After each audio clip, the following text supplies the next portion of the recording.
नमस्कार दोस्तों, आप सभी का स्वागत है हमारे YouTube चैनल लखनऊ क्लासेस पर। दोस्तों, आज हम हिस्ट्री की बहुत ही इम्पोर्टेंट टॉपिक के बारे में बात करने जा रहे हैं, जो सभी एग्जाम पर्पसेस से बहुत ही ज़्यादा इम्पोर्टेंट है। आज का हमारा टॉपिक है causes of first war of independence. दोस्तों, इससे पहले वाली वीडियो में भी हमने इसी टॉपिक पे बात की थी, जिसमें हमने फर्स्ट वॉर ऑफ इंडिपेंडेंस से जुड़ी कुछ इम्पोर्टेंट बातें और साथ ही साथ इसके पॉलिटिकल व सोशियो रिलीजियस कॉजेज के बारे में जाना था।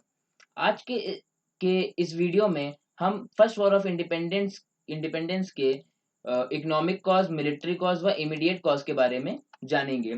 तो चलिए दोस्तों, हम अपनी वीडियो शुरू करते हैं। पहले हम इकोनॉमिक कॉज के बारे में जान लेते हैं। तो हमारा पहला इकोनॉमिक कॉज जो है वो है एक्सप्लॉयटेशन ऑफ इकोनॉमिक रिसोर्सेज। दोस्तों, इंडिया में ब्रिटिश रूल शुरू होने के बाद से ही इंडिया जो थी वो इंग्लैंड की इकोनॉमिक कॉलोनी बन गई थी। इसका मतलब ये था कि इंडियंस को फोर्स किया जाता था कि वो रॉ मटेरियल जैसे कि रॉ कॉटन व रॉ सिल्क, जिसकी ब्रिटिश इंडस्ट्रीज को सख्त ज़रूरत थी, और साथ ही साथ प्लांटेशन प्रोडक्ट्स जैसे कि इंडिगो, टी और फूड ग्रेन्स जो कि ब्रिटेन में शॉर्टेज में होते थे, इन सब का एक्सपोर्ट करने के लिए इंडियंस को फोर्स किया जाता था। और फिर इन्हीं इंडस्ट्रीज से निकलने वाले रेडीमेड गुड्स को इंडियन मार्केट में बिना ही किसी टैक्स या फिर बहुत ही नॉमिनल टैक्स के साथ बेचा जाता था। और इंडियन प्रोडक्ट्स जो होते थे, जैसे कि जो कि सिल्क इंडस्ट्री व या फिर कॉटन इंडस्ट्री से निकलने वाले जो इंडियन प्रोडक्ट्स होते थे, उनको इंग्लैंड में बहुत ही ज़्यादा हाई ड्यूटी लगा के बेचा जाता था, मतलब कि उस पर बहुत ही ज़्यादा हाई टैक्स लगाया जाता था, जिससे कि इंडियन इंडस्ट्रीज जो थी वो डे बाई डे डिक्लाइन कर रही थी। अगला हमारा इकोनॉमिक कॉज है ड्रेन ऑफ वेल्थ। इसका मतलब क्या है दोस्तों? इसका ड्रेन ऑफ वेल्थ का मतलब होता है transfer of wealth from India to England for which India got no proportionate economic return. मतलब कि जो भी इंडिया से वेल्थ इंग्लैंड ले जाई गई, जिसके बदले में इंडिया को कोई भी इकोनॉमिक रिटर्न नहीं मिला, उससे हम लोग ने ड्रेन ऑफ वेल्थ कहा। बैटल ऑफ प्लासे जो कि 1757 में हुई थी, इससे पहले यूरोपियंस अपना खुद का गोल्ड लाते थे, मतलब कि अपनी कंट्री से गोल्ड लाते थे और फिर यहाँ आके इंडियन कॉटन और सिल्क को खरीदते थे।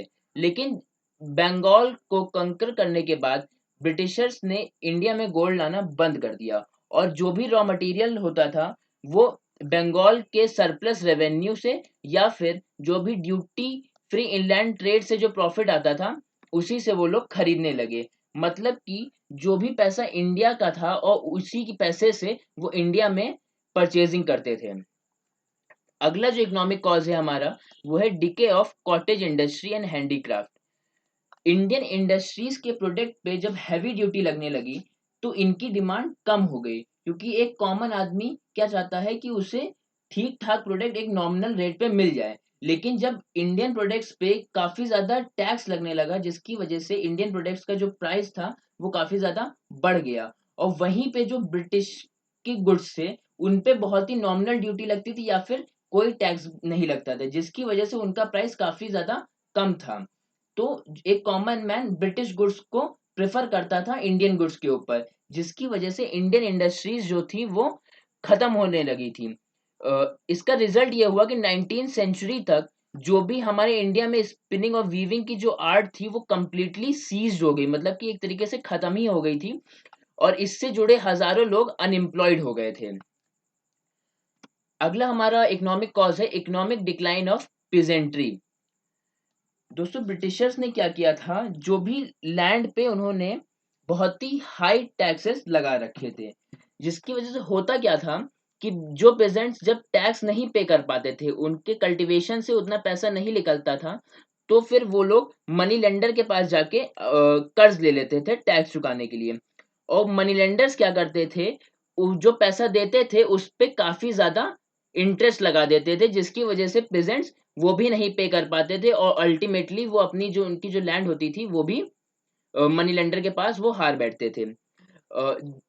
पेजेंट्स जो थे वही सारा बर्डन, जितना भी कंपनी के एडमिनिस्ट्रेशन का या फिर ब्रिटिश एक्सपेंशन के लिए जो वॉर्स हो रही थी, या कंपनी का जो प्रॉफिट मनी के लिए जो ट्रेड के लिए जो मनी चाहिए थी, इन सब के लिए जितना भी पैसा होता था वो अल्टीमेटली कौन बेयर करता था, वो हमारे पेजेंट्स बेयर करते थे। और इसी वजह से इन पे काफी ज्यादा प्रेशर पड़ रहा था और इनकी economic condition day by day decline कर रही थी। अगला हमारा इकोनॉमिक कॉज जो है वो है ग्रोइंग अनएम्प्लॉयमेंट। होता क्या था दोस्तों, जो हमारे ट्रेडिशनल रूलर्स थे वो स्कॉलर्स मतलब कि जो विद्वान होते थे, और प्रिएचर्स मतलब कि जो धर्म के ज्ञाता होते थे, और साथ ही साथ मैन ऑफ आर्ट्स मतलब कि सिंगर हो गए, डांसर्स हो गए, पोएट हो गए, इन सबको अपने दरबार में एम्प्लॉयमेंट देते थे, इनको फाइनेंशियल सपोर्ट प्रोवाइड करते थे इनके आर्ट के बदले में। इसी सिस्टम को हम लोग पैट्रोनेज बोलते थे उस टाइम पे। लेकिन जब इन्हीं नेटिव रूलर्स या ट्रेडिशनल रूलर्स की टेरिटरी को ब्रिटिशर्स ने कैप्चर कर लिया, तो ये जो पैट्रोनेज का सिस्टम था वो बिल्कुल ही खत्म हो गया, जिसकी वजह से ये सब स्कॉलर्स, प्रिएचर्स या फिर जो मैन ऑफ आर्ट्स थे, इन सब ये सब जो थे वो अनएम्प्लॉयड हो गए, और इनकी कंडीशन भी डे बाय डे डिक्लाइन होने लगी। और साथ ही साथ जब नेटिव रूलर्स की टेरिटरी कैप्चर कर ली गई, तो उन्हीं रूलर्स के में जो एडमिनिस्ट्रेटिव, मिलिट्री और जुडिशियल पोस्ट पे जो इंडियन ऑफिशियल्स बैठे थे, उनको भी ब्रिटिशर्स ने हटा दिया था, क्योंकि ब्रिटिशर्स की पॉलिसी क्या थी कि इंडियंस को हायर पोस्ट नहीं देनी है। इस वजह से ये जो हायर ऑफिशियल्स थे ये भी अनएम्प्लॉयड हो गए थे, और ये ब्रिटिशर्स के बिटर एनिमी बन चुके थे। अगला हमारा इकोनॉमिक कॉज क्या जो है वो है inhuman treatment of the Indigo cultivators. सबसे ज्यादा बुरी हालत जो थी वो इंडिगो कल्टीवेटर्स की थी। इसका रीजन क्या था कि जो इंडिगो की जो ट्रेड थी वो ब्रिटिशर्स के लिए काफी ज्यादा प्रॉफिटेबल थी। इसकी वजह से जो ब्रिटिश प्लांटर्स थे वो पेजेंट्स को फोर्स करते थे कि वो सिर्फ और सिर्फ इंडिगो कल्टीवेट करें, और अगर वो ऐसा नहीं करते थे, वो उनकी बात ना मानकर कोई दूसरी क्रॉप ग्रो कर लेते थे, तो उनकी क्रॉप्स को डिस्ट्रॉय कर दिया जाता था, और पनिशमेंट के तौर पे उनके जो कैटल्स होते थे उनको वो लोग ले जाते थे।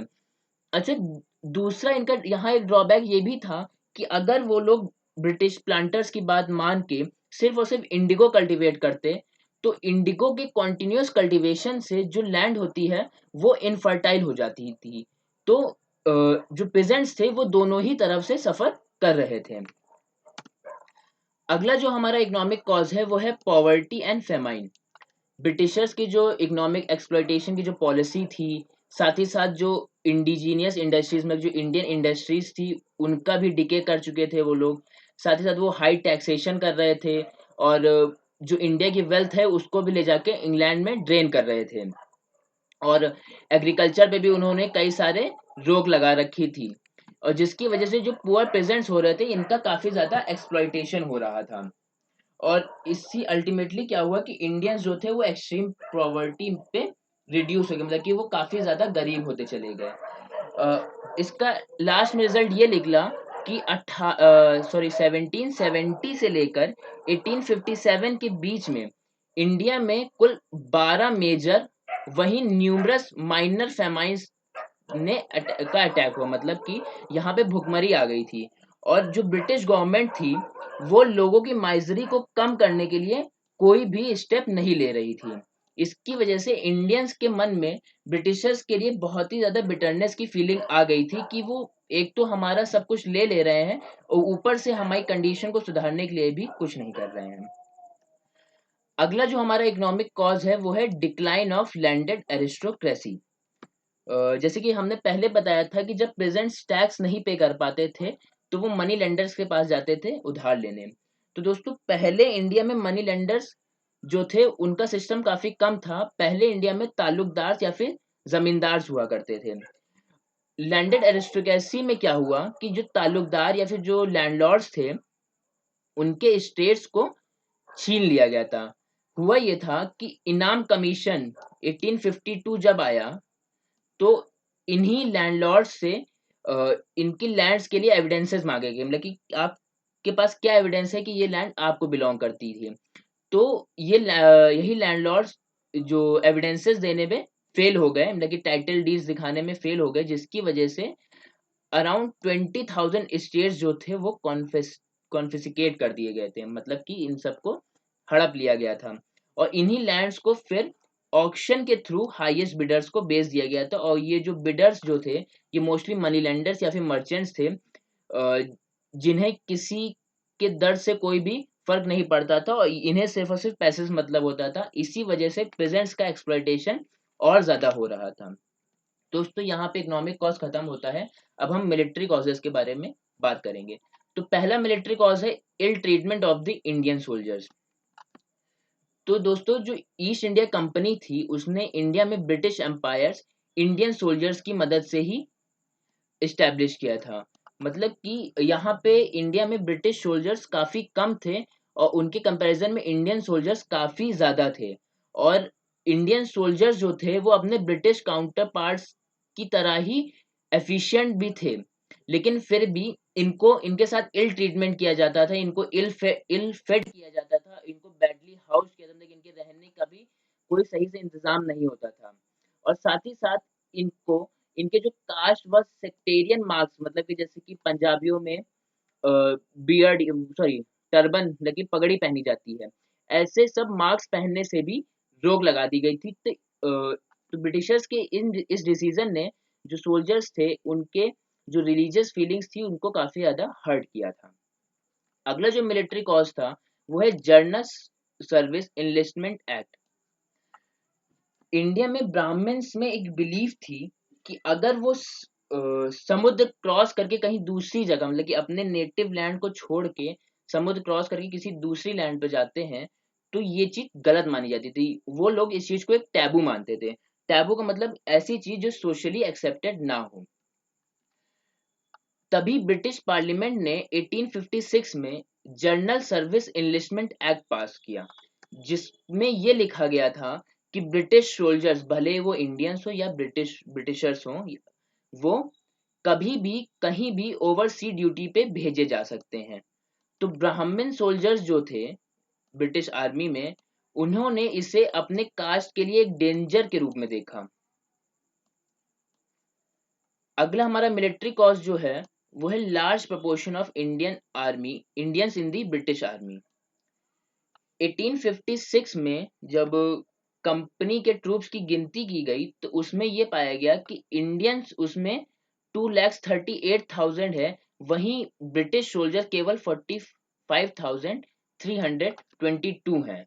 तो ये एक अपॉर्चुनिटी थी इंडियन सोल्जर्स के लिए कि वो ब्रिटिश के ऊपर बहुत ही इजिली कंट्रोल कर सकते हैं।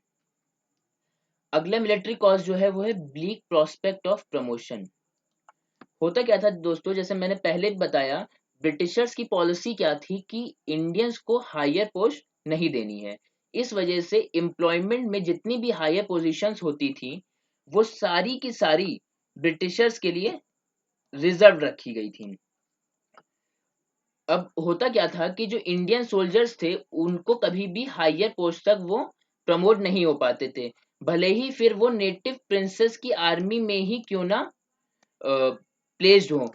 अगर वो नेटिव प्रिंसेस की आर्मी में होते थे तब भी वो सिर्फ और सिर्फ सूबेदार की रैंक तक ही जा सकते थे, इससे ऊपर उनका प्रमोशन नहीं होता था।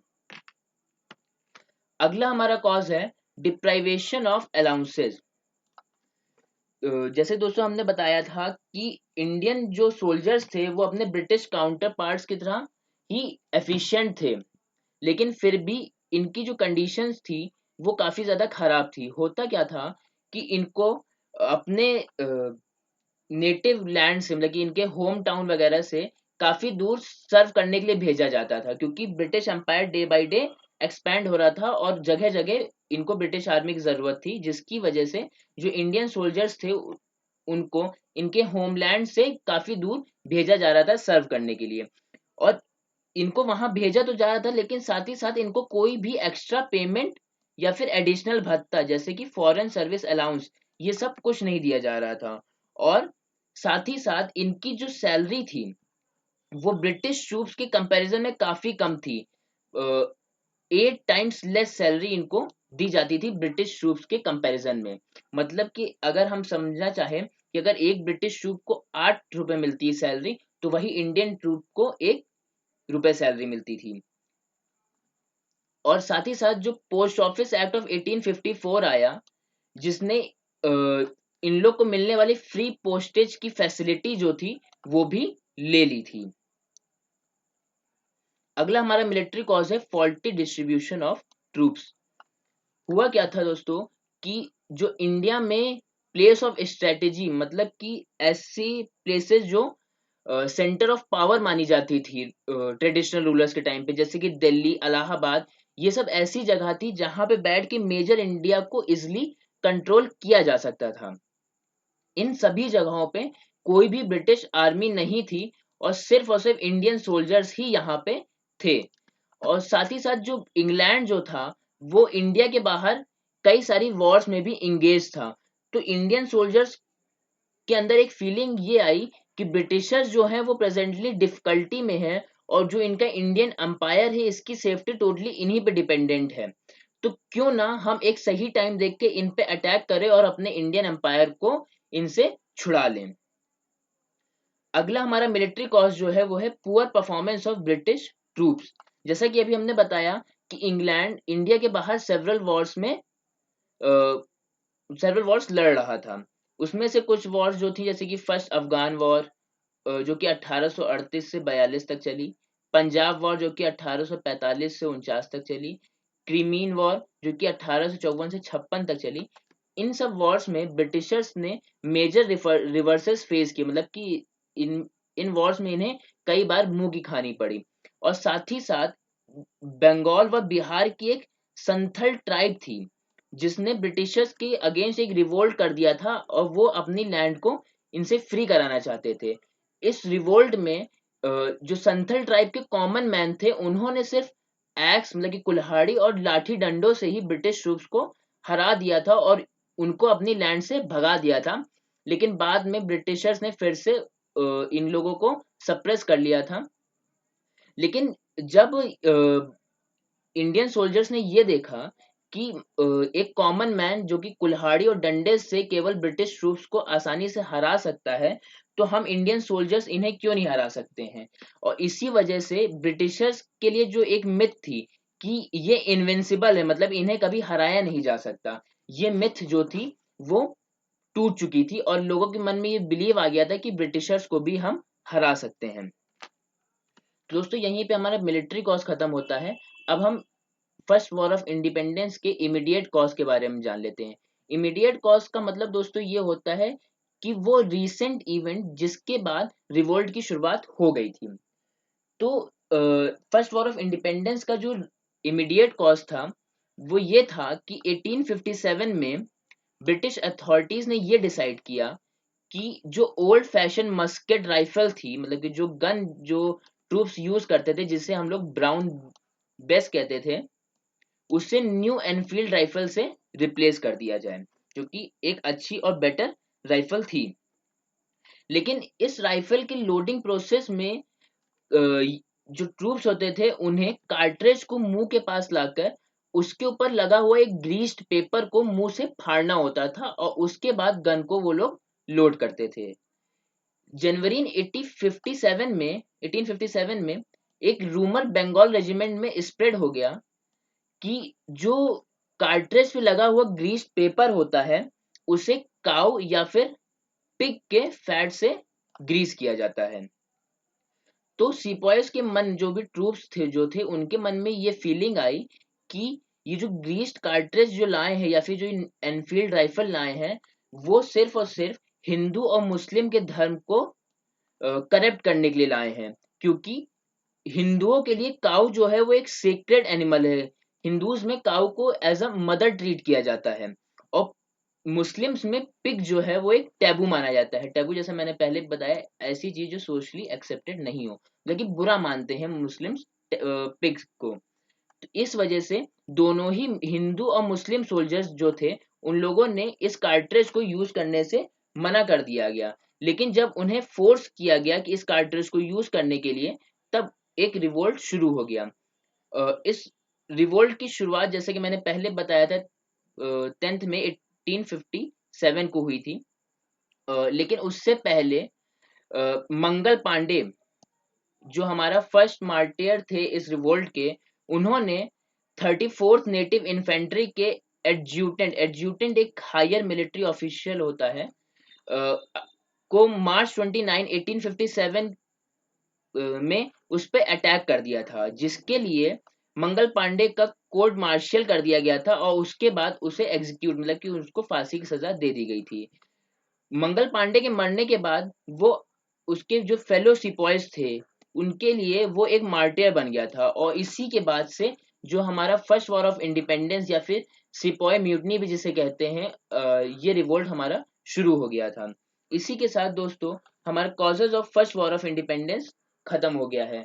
हमारी वीडियो देखने के लिए दोस्तों आप सभी का बहुत बहुत धन्यवाद। अगर आपको हमारी वीडियो पसंद आई हो तो प्लीज़ वीडियो को लाइक करें, कमेंट करें और ज़्यादा से ज़्यादा शेयर करें। और अगर आपने अभी तक हमारे चैनल को सब्सक्राइब नहीं किया है तो प्लीज़ चैनल को सब्सक्राइब करें और साथ ही साथ बेल आइकन को दबाएं ताकि आप लेटेस्ट अपडेट्स आपको मिलते रहें। बहुत बहुत धन्यवाद दोस्तों।